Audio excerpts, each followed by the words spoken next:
Story 1. It's hard to escape since it all directly affects my life, and ignoring it won't prepare me for any future problems. I started playing video games again. Escaping into another world helps. Story 2. Anytime I see anything about American politics, I skip to the next thing. The sad reality is that you can't go anywhere without people discussing American politics. It feels like a curse on the rest of the world. Not being an American, every feed, every news organization, and everywhere you go online is filled with Trump-related content. Imagine being online and seeing stories about Putin everywhere you go, what he has done, what he has said, and what his associates have done. It's absolutely exhausting. Social media is one of the worst offenders. Every third post on the main page is about Trump, what he did, or memes related to him and his supporters. It feels like a persistent infection you can't escape. Story 3. I really don't have a choice. I have to pay attention due to the work my organization does. However, when I get home from work, I play a game on my phone or read a book and disconnect from all social media before bed. It is incredibly stressful but necessary. Story 4. In 2016, I stopped all television viewing of news, especially political news. I can read what I want. I only turn on the television around election day to follow the results, and then it is off. I do not even watch local news anymore, and life is greatly improved. Story 5. Boondocks moment. Wait a minute. I'm not American. And carry on with my day. All jokes aside, I've basically quit all social media except for Reddit, which I don't consider social media since I have no relationships there, and YouTube.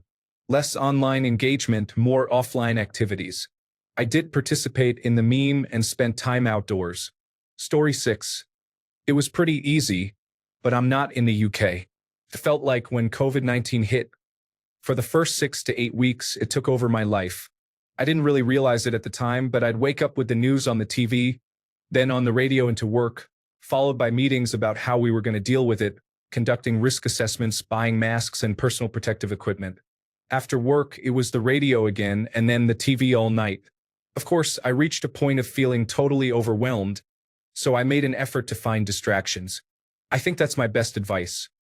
Distract yourself from it, go offline, take a walk, watch a movie, enjoy a bath, prepare a big meal, and listen to a CD of your favorite artist while you do. Story 7. Get off Reddit and any social media. Reddit is infested with United States politics. There's literally no way to use it without stumbling upon something related to United States politics every fifth post. Facebook is filled with politics from my own country, which unfortunately has started exhibiting similar levels of ignorance and fanaticism as United States politics. I have deleted Twitter and Instagram, and I never use TikTok and never will. I rarely use Facebook nowadays and haven't posted in years.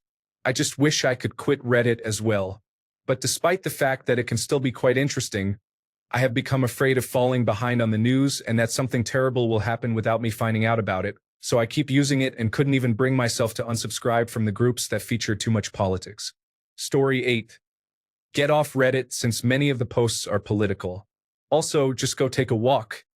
You will feel much better. Story 9.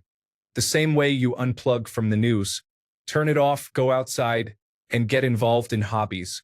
Reading and gaming are my main activities. Story 10. Balancing it with good news and positive viewpoints, such as those found on Uplifting News and Optimists Unite, while also redirecting my attention to other activities. I have recently started reading through a list of 100 books to read before you die. Story 11. For the past few months, when I needed to tune out current events, I focused on planning our Disney trip. However, we just returned from that on Saturday, and now I'm not so sure. Story 12. Chess has become a great way for me to unplug because being good at it requires a significant amount of attention, and your brain will not focus on anything else in the middle of a game. Story 13. I avoid the news like the plague. I stay off news sites and social media. The pandemic overwhelmed me. I was hyper-focused on current events, and I cannot go through that again. My husband and I watch the national news at 6:30 p.m., and that's it. If something significant occurs, my mom will call me to discuss it. I binge watch shows on streaming platforms, read, and play with my dog. Story 14. About 3 paychecks from now, I will finally fully utilize my Second Amendment right. I have always borrowed equipment when I went into the fields or shooting ranges. This will help take my mind off of it. Story 15. Ignore it. It's like those morning or afternoon shows. Obviously, there are going to be events occurring given the scale of people and situations that could happen. That doesn't mean I need to pay attention or care about it at all if I choose not to. Story 16. I read a few articles and do not pay attention to commentators who are trying to elicit an emotional response from me. Then I continue with my day. Story 17. A few things. Read non-political books. I am currently working through Dune and rereading The Lord of the Rings. Watch non-political content on YouTube. For example, I recommend the channel Villain Support. You will thank me later. Also, the Thomas the Tank Engine section of YouTube is very good and relaxing. Listen to music and non-political podcasts. I have a lot of theology and history podcasts in my collection. If you want recommendations, just let me know. Story 18. Watch comedies or old movies. Reread favorite books. Take walks on the beach or by the river. Visit the library and a museum or explore the nature trail. Take a train to Boston for the day. Cook, talk with my husband and kids, garden, and attend trivia events. Craft, sew, paint or ride my bike. Enjoy chocolate and drinks. Story 19. As a European teacher of sociology and politics, I understand the pain and stress caused by the current political situation. I have a great deal of empathy for what you are experiencing as a nation.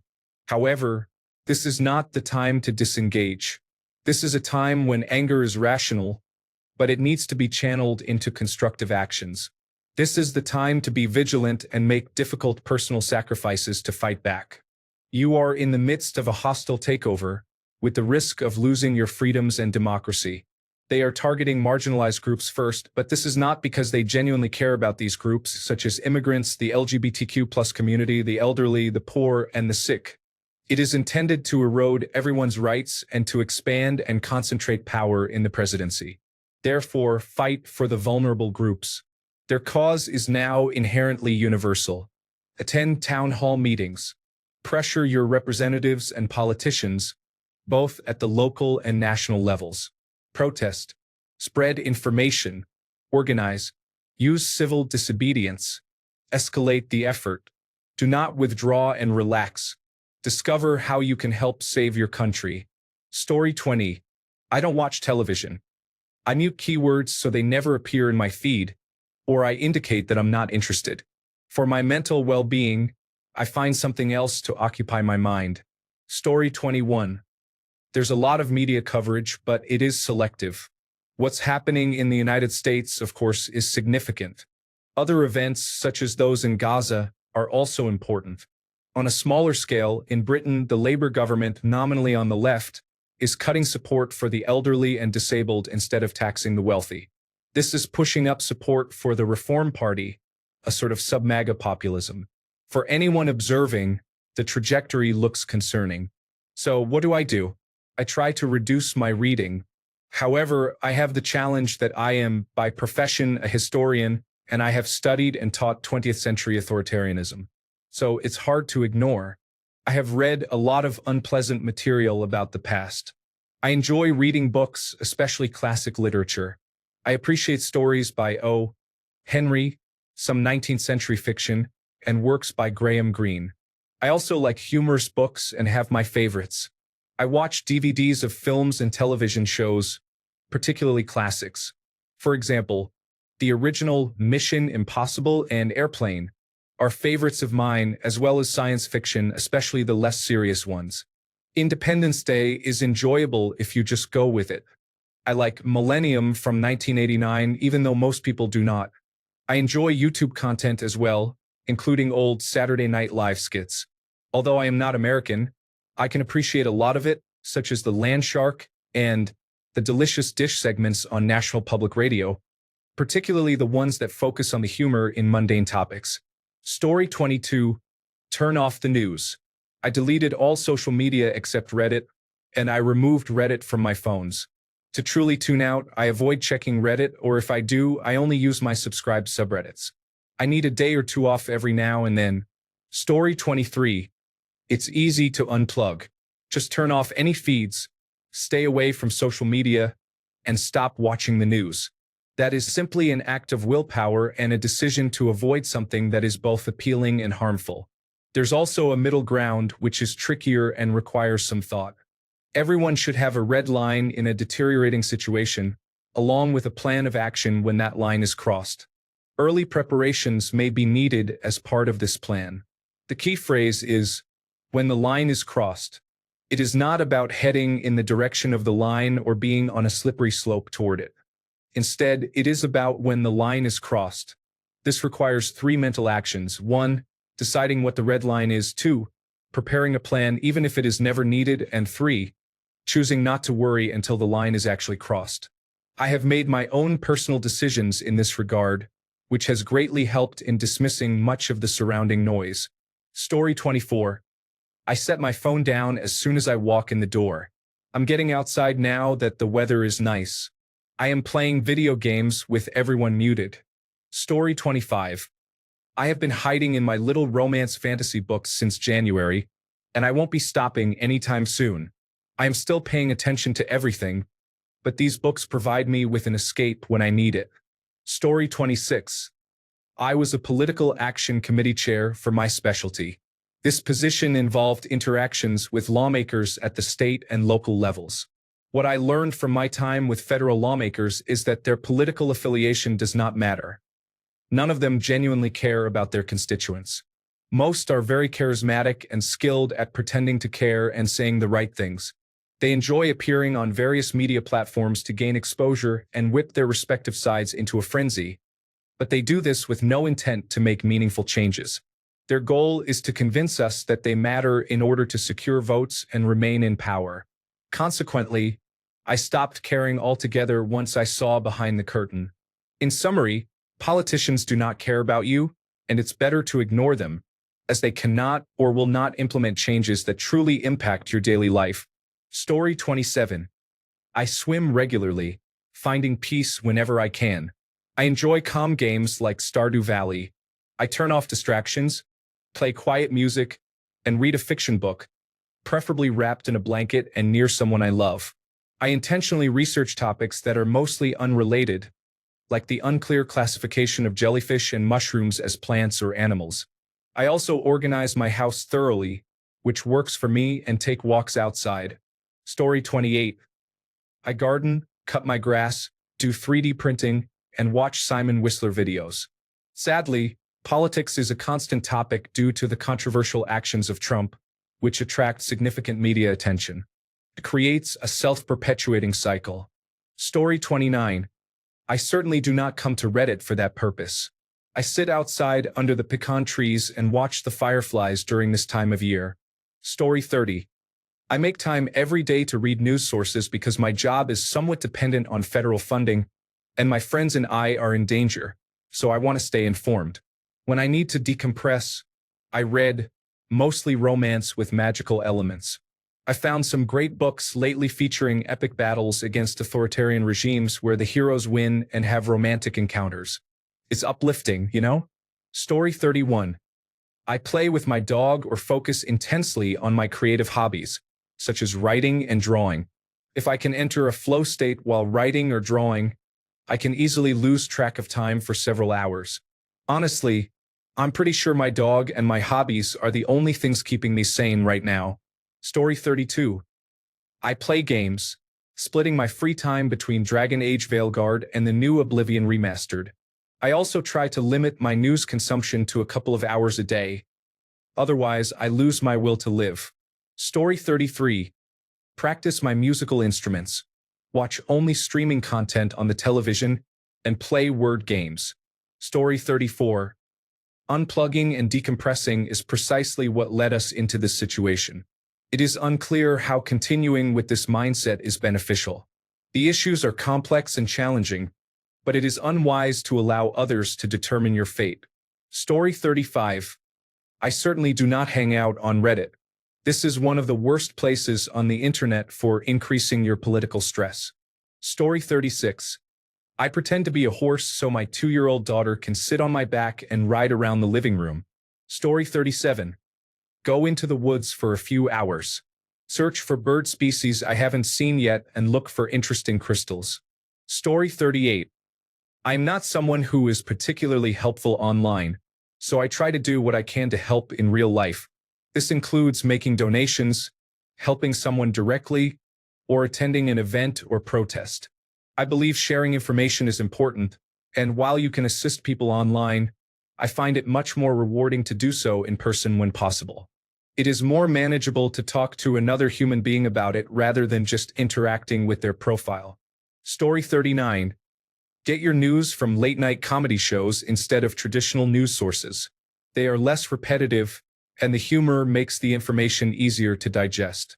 Story 40. Remember the old Buster Keaton film, perhaps more than one, in which he tries to run in 4 different directions at once?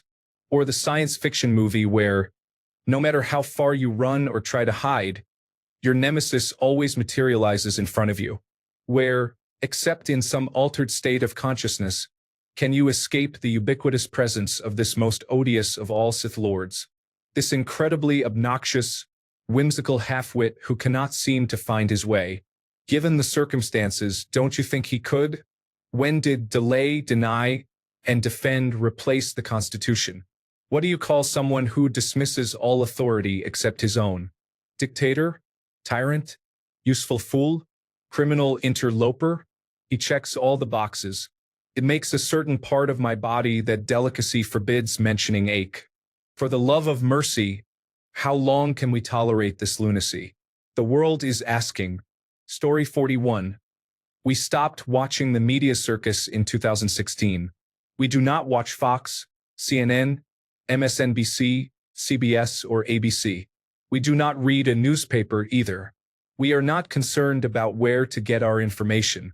The only news we are interested in is local, within a 50-mile radius. Story 42.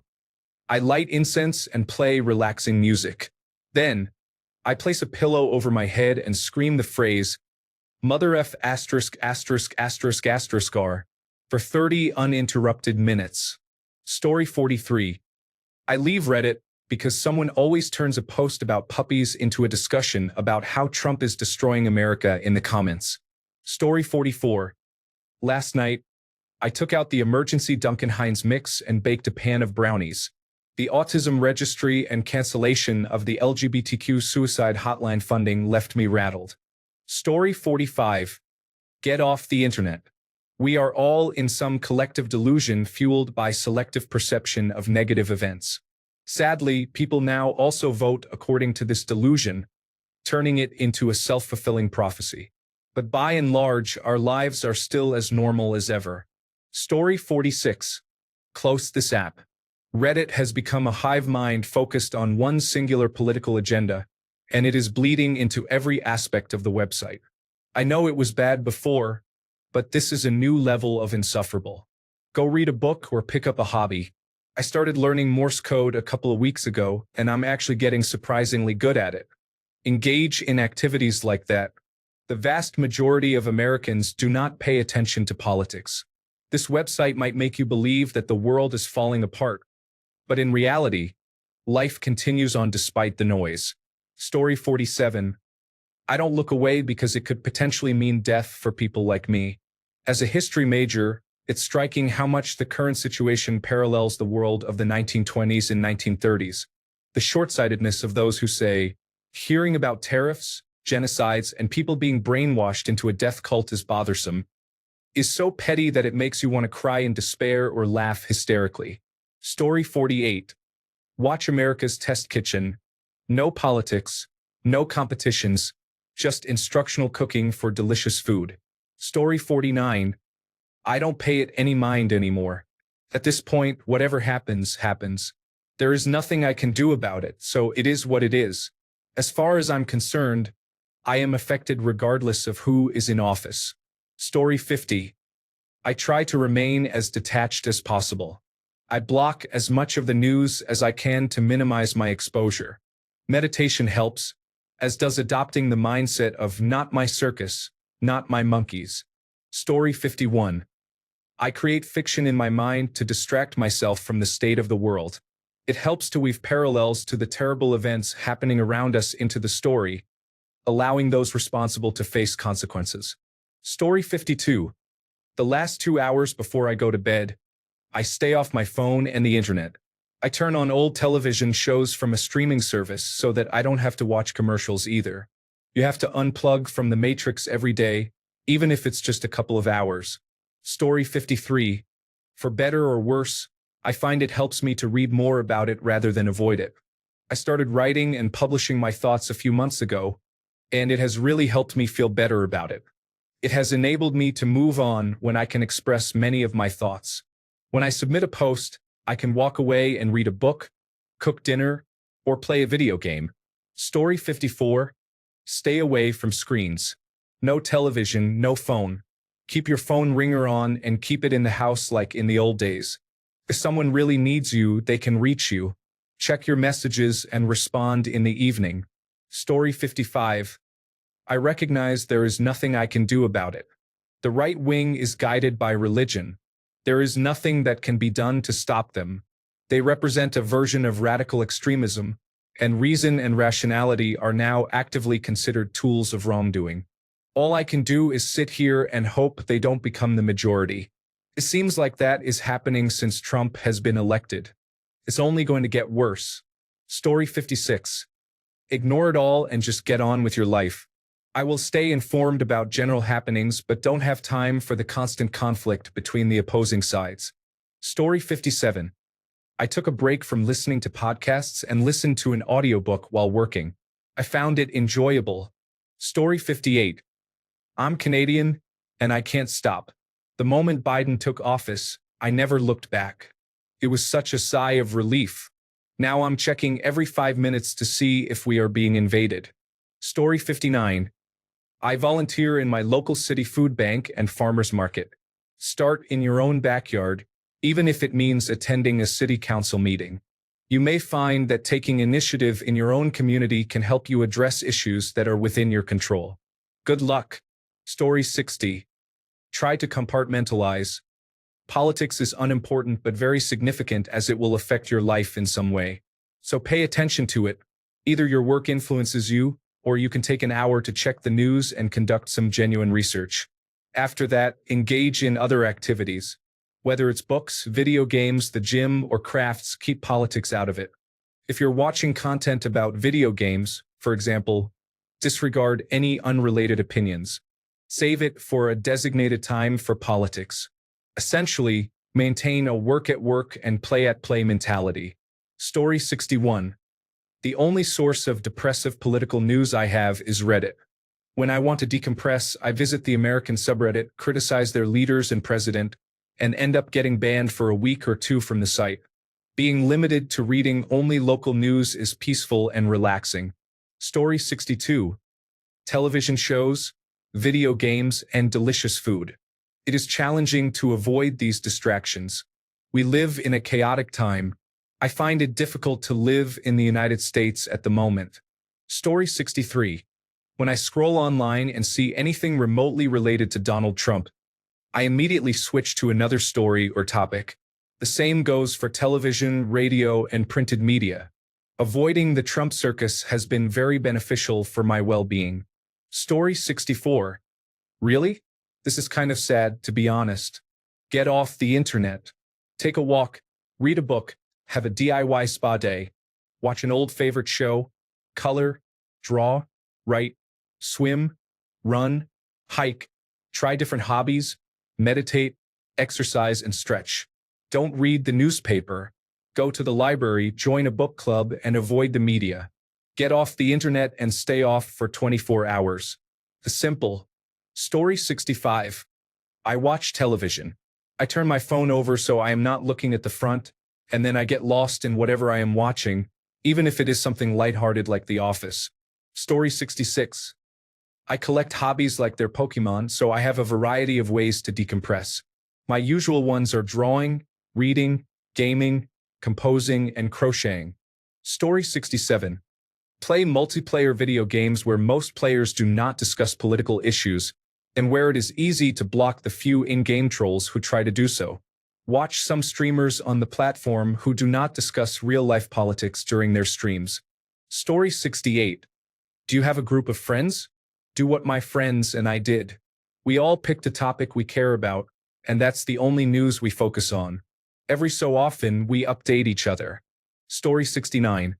We have powerful supercomputers in our pockets, driven by complex algorithms designed to capture our attention, which target our 200,000-year-old Paleolithic evolutionary biology that primarily reacts to fear and anger. For me, I concede defeat.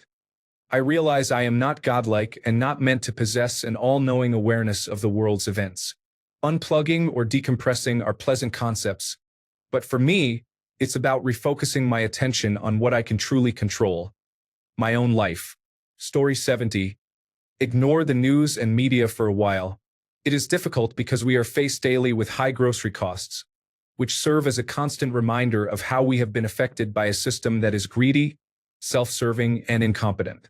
Story 71. I would love to, but American politics is affecting my wife.